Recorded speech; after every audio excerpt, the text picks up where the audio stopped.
우리가 더 옆 사람을 더 사랑하고 더 섬겨준다고 한다고 해도 우리가 못 해주는 게 있습니다. 옆 사람을 위해서 해줄 수 없는 게 있죠.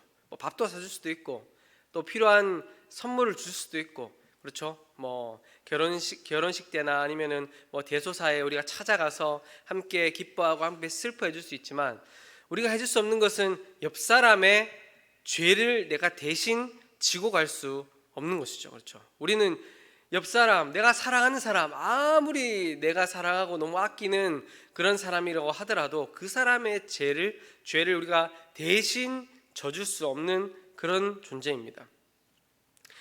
우리는 하나님은 사랑이시다라고 말합니다. 그러면서 우리가 하나님은 사랑의 하나님이라고 말하면서 또 한편으로는 공의의 하나님이라고 이야기하죠. 공의의 하나님. 그렇기 때문에 하나님께서는, 하나님의 그 공의는 무엇을 요구하냐면 죄에 대한 심판을 요구하십니다. 하나님은 우리를 사랑하시지만 공의의 하나님이시기 때문에 그 공의는 반드시 죄에 대한 심판을 요구합니다. 그런데 그 죄는 우리 인간 스스로 청산할 수 없죠. 우리 스스로 청산할 수 없습니다. 다른 어떤 피조물도 대신 죄를 청산할 수 없습니다. 그렇기 때문에 우리에게 필요한 것이 무엇이냐면, 자, 우리 따라해 보겠습니다. 중보자. 네, 우리에게 중보자가 필요한 것입니다. 중보자라는 말은 중앙이라는 말에서 유래된 말인데, 이것은 중재자라는 뜻을 가지고 있습니다. 그래서 성경에서는 이 중보자라는 말을 대부분 하나님과 사람 사이에 중재하는 역할을 하는 데 사용이 되고 있습니다. 대표적으로 성경에서 갈라디아서 3장 19절에서 20절에 보면, 그런즉 율법은 무엇이냐? 범법함으로 더하여진 것이라. 천사들을 통하여 한 중보자의 손으로 베푸신 것인데 약속하신 자손이 오시기까지 있을 것이라. 그 중보자는 한 편만 위한 자가 아니나 하나님은 한 분이시니라. 여기서 중보자는 모세를 나타냅니다. 모세가 하나님과 사람 사이에서 이제 중재자 역할을 하면서 사역을 감당했죠. 하나님의 말씀을 가지고 이스라엘 백성들을 이끌고 하나님과 사람들 사이에서 하나님 뜻을 전달하는 그런 역할을 감당했지 않습니까? 디모데전서 2장 5절에 우리가 읽은 말씀, 하나님은 한 분이시요 또 하나님과 사람 사이에 중보자도 한 분이시니 곧 사람이신 그리스도 예수라. 여기서 중보자는 하나님과 사람 사이에 중재자 역할을 하시는 예수 그리스도를 이야기합니다. 그리고 또 히브리서에도 보면 더 좋은 언약의 중보자, 새 언약의 중보자, 계속해서 중보자에 대한 이야기가 나옵니다.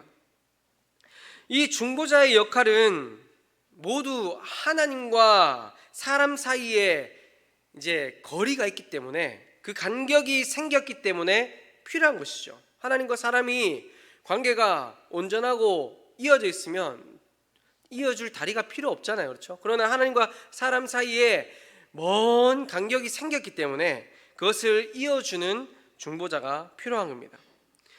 하나님의 공의, 즉 죄에 대한 심판을 요구하시는데 내가 그것을 해결할 수도 없고 다른 피조물이 이를 해결해 줄 수도 없기 때문에 필연적으로 등장할 수밖에 없는 것이 바로 하나님과 사람 사이에 중재 역할을 하는 중보자인 것입니다. 성경에 보면 중보자라는 이 말 말고 중보자를 의미하는 또 다른 단어가 하나 더 있습니다. 그것은 뭐냐면 파라클레토스. 여러분, 파라클레토스가 뭐죠?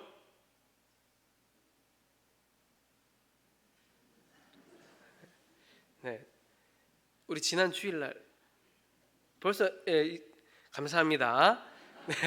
네, 얼마나 감사한지 몰라요. 여러분들 딱 말했을 때 답이 딱 나오면 이제 저희들이 힘든데 이제 일주일 정도 지났으니까 이미 다 잊어버렸어요. 파라클레토스 이제 뭐냐면 보혜사죠. 보혜사. 지난주에 우리가 함께 나눴죠. 그렇죠? 보혜사 파라클레토스. 이 보혜사는 무슨 의미가 있다고 했습니까? 돕는 사람, 돕는 자, 중재자, 변호자라는 그런 의미를 가지고 있다고 이야기했습니다. 근데 신약 성경에 보면 예수님께도 이 파라클토스라는 단어가 쓰여졌는데, 예수님은 우리를 위해서 법정에 서서 하나님 앞에서 우리를 변호해 주시는 변호자입니다. 요한 1서에서는 이 사실을 우리에게 이렇게 말씀합니다. 요한 1서 2장 1절에 보면, 나의 자녀들아, 내가 이것을 너희에게 했음은 너희로 죄를 범하지 않게 하려 함이라. 만일 누가 죄를 범하여도 아버지 앞에서 우리에게 대언자가 있으니 곧 의로우신 예수 그리스도시라. 아멘. 그리고 또 성경은 예수님에게 이 중보자, 이제 대언자, 보혜사라고 이야기하면서 또 다른 보혜사를 이야기하죠. 성령님을 우리에게 주신다라고 이렇게 이야기하죠. 로마서 8장 26절에서는 그 또 다른 보혜사 성령님이 이런 일을 하신다고 이야기합니다. 이와 같이 성령도 우리의 연약함을 도우시나니 우리는 마땅히 기도할 바를 알지 못하나 오직 성령이 말할 수 없는 탄식으로 우리를 위하여 친히 간구하시느니라. 아멘.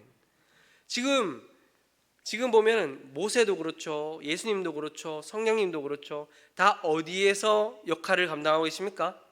하나님과 우리 사이에서 역할을 감당하고 있습니다. 그래서 중보자, 보혜사 이 모두 하나님과 우리 사이에 서서 하나님과 우리의 막힌 관계를 중재하는 존재, 특별히 우리를 위해서 우리를 변호하는 입장에 계시는 중재자라는 것입니다. 그렇다면 우리는 어떤 중보자가 필요할까요? 어떤 중보자? 중보자의 자격이 무엇이 있어야 이 중보자라고 이야기할 수 있을까요? 그 중보자의 자격 첫 번째는 뭐냐면 참 인간이어야 된다는 거예요. 참 인간. 이것에 대해서 하이델베르그 요리문답 16문에서는 이렇게 질문을 합니다. 중보자는 왜 참 인간이고 의로운 분이셔야 합니까? 라고 질문을 합니다. 다른 어떤 피조물도 우리를 대신해서 하나님의 의를 만족시킬 수 없습니다. 어떤 피조물도 우리를 대신해서 우리의 죄를 대신해 형벌을 받을 수 없습니다. 왜냐하면 하나님의 공의는 죄를 지은 당사자가 책임을 지길 원하시기 때문이에요.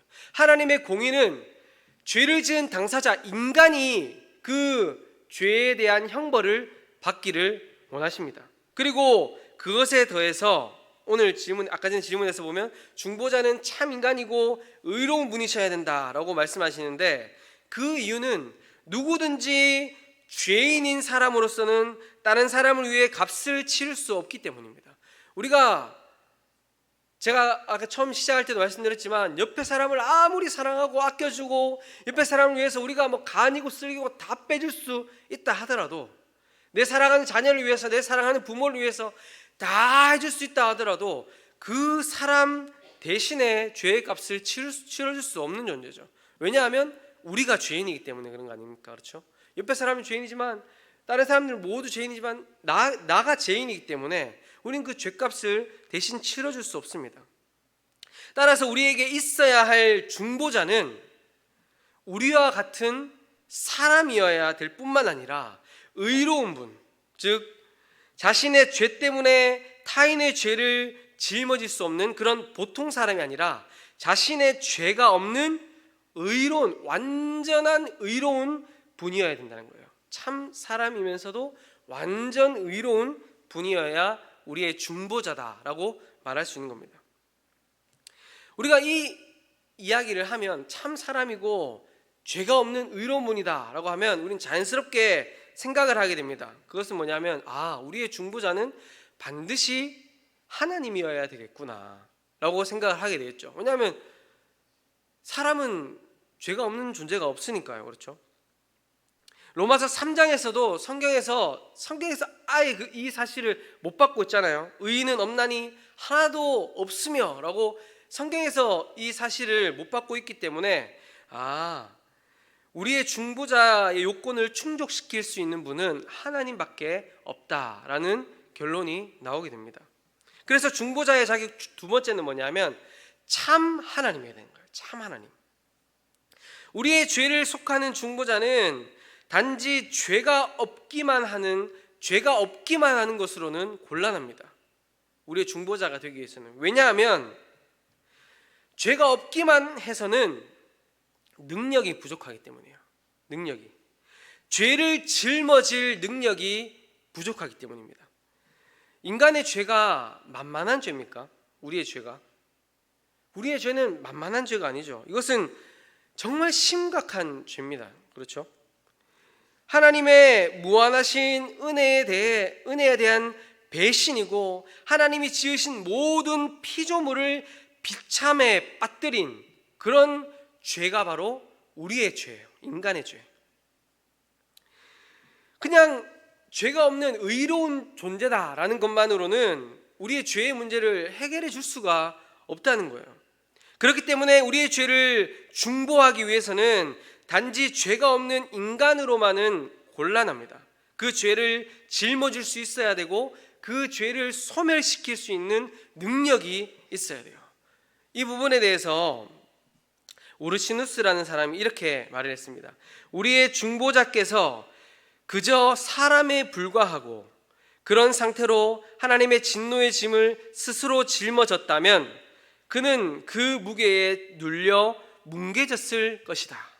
만약에 예수님이 그냥 참 인간이고 죄가 없는 의로운 인간에 불과했다면 우리들의 죄를 짊어진 순간 그냥 뭉개져 버렸을 것이다 라고 이야기합니다. 그러므로 그가 절망 가운데 빠지거나 뭉개지지 않고 무한한 형벌을 감당하기 위해서는 반드시 무한한 힘을 소유한 분이셔야 했고 그렇기 때문에 하나님이셔야 했던 것이다 라고 이렇게 말씀하고 있습니다. 그래서 우리의 중보자께서는 우리의 죄의 짐을 지고 의와 생명을 획득하셔서 우리에게 돌려주셨죠. 그 의와 생명을 우리에게 돌려주셨습니다. 예수님께서는 우리의 죄를 짊어지시고 우리를 대신해서 죽으시면서 그 의와 생명을 우리에게 주셨는데 그렇게 주실 수 있었던 이유는 뭐냐면 예수님이 참 인간이시면서 하나님이시기 때문에 그 의와 생명을 우리에게 주신 것입니다. 그렇기 때문에 우리가 그 예수 그리스도의 의와 생명을 우리가 받아 누릴 수 있는 것이죠. 우리의 중보자 되시는 예수님이 참 인간이시면서 참 하나님이시라는 사실이 우리에게 주는 위로가 무엇일까요? 우리에게 주는 위로가 무엇일까요? 그것은 이 구원의 약속이 변하지 않는다는 것이죠. 이 구원의 약속을 결코 그 누구도 끊거나 빼앗을 수 없고 이 구원의 약속이 변질될 수 없다는 것이죠. 그렇죠? 우리 사람이 만약에 그냥 예수님이 그냥 죄가 없으신 참 인간으로서 우리를 위해 대신 죽어주셨다라고 한다면 이 구원은 그때그때 따라 달라질 수 있을 거예요. 그렇죠? 우리 인간은 순간순간 달라지잖아요. 그렇지 않습니까? 주일 아침에 일어날 때 정말 행복한 마음으로 기쁜 마음으로 찬양하면서 교회 오다가도 집 밖에 나가면 더워 죽겠다. 그래서 그렇죠? 교회 와가지고 또 찬양하다가 교회 돌아갈 때도 은혜 받고 가다가도 막 불평불만하고 짜증내는 게 우리예요. 우리는 그때 상황 따라 달라지는 게 우리 인간입니다. 그러나 예수님이 참 사람이지만 참 하나님이셔서 우리의 죄를 대신 중보해 주셨기 때문에 우리는 그 구원의 약속이 결코 변하지 않는 구원의 약속이다. 그 구원의 약속을 받았다라는 것만으로 우리에게 위로가 되고 기쁨이 되는 것입니다. 사랑하는 성도 여러분, 그렇다면 우리는 우리의 중보자 되시는 예수 그리스도를 다 알고 믿고 있잖아요. 그렇죠? 그런데 우리가 알고 있는 그 중보자를 이제는 우리 역시 이제 중보자의 역할을 감당해야 돼요. 중재자의 역할을 감당해야 돼요. 누구에게 중재자의 역할을 감당해야 될까요? 우리가 하나님과 세상 사이에 중재자 역할을 감당해야 되지 않습니까? 그렇죠? 예수님이 먼저 본을 보여주셨고 우리가 이제 하나님과 세상 사이에 이어주는 다리 역할을 감당을 해야 됩니다. 우리가 이제 가을에 교회에서 이제 뭘 하게 되죠? 네, 새생명 초청주의를 하죠. 그렇죠. 그리고 상반기에 또 태신자 작정을 했고, 또 이제 곧 있으면 집중전도 대상자를 작정을 할 겁니다.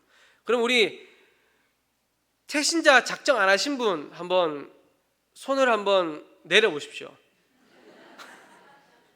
네, 여기 계신 분들은 아마 다 태신자 작정하셨을 텐데, 제가 이 말씀을 드리는 이유는 뭐냐면, 이따가 마치고 구역 안에서 무엇을 이제 나눠주셨으면 좋겠냐면, 내가 태신자 작정을 했잖아요. 그러면 그 태신자를 교회로 인도해 오기 위해서, 태신자를 초청하기 위해서 어떤 방법으로 전도하고 있는가? 아니면 어떤 방법으로 나는 이렇게 전도해봤다, 이렇게 전도해보니까, 네, 이렇게 전도해보니까 참 좋더라. 왜냐하면 구역 식구들 중에서는 진짜 전도하고 싶은데, 태신자를 교회로 인도해서 오고 싶은데, 초청하고 싶은데 방법을 잘 몰라서 못하는 분들도 있어요. 어떻게 해야 될지 잘 몰라서. 그래서 그런 요령, 아니면 내가 태신자를 교회로 초청하기 위해서 어떻게 하고 있는지, 그런 부분들을 이제 구역 안에서 나눠주셨으면 좋겠습니다. 그래서 우리는 이제 하나님과 인간 사이에 중재자 역할을 해주셨던 그 예수님처럼 우리가 세상 사람들의 죄의 문제를 해결해 드릴 수는 없지만, 세상 사람들이 하나님께로 나아올 수 있는 중재자 역할을 감당해야 될 줄 믿습니다. 그래서 저 여러분들이 이번 하반기에 정말 내 태신자, 내가 품고 있는 그 태신자를 어떻게든지 하나님께로 정말 초청해서 하나님 앞에 정말 다리를 놓아줄 수 있는 그런 중재자 역할을 감당하는 그런 저와 여러분들, 또 우리 김포제일교회 다 될 수 있기를 주님의 이름으로 축원합니다.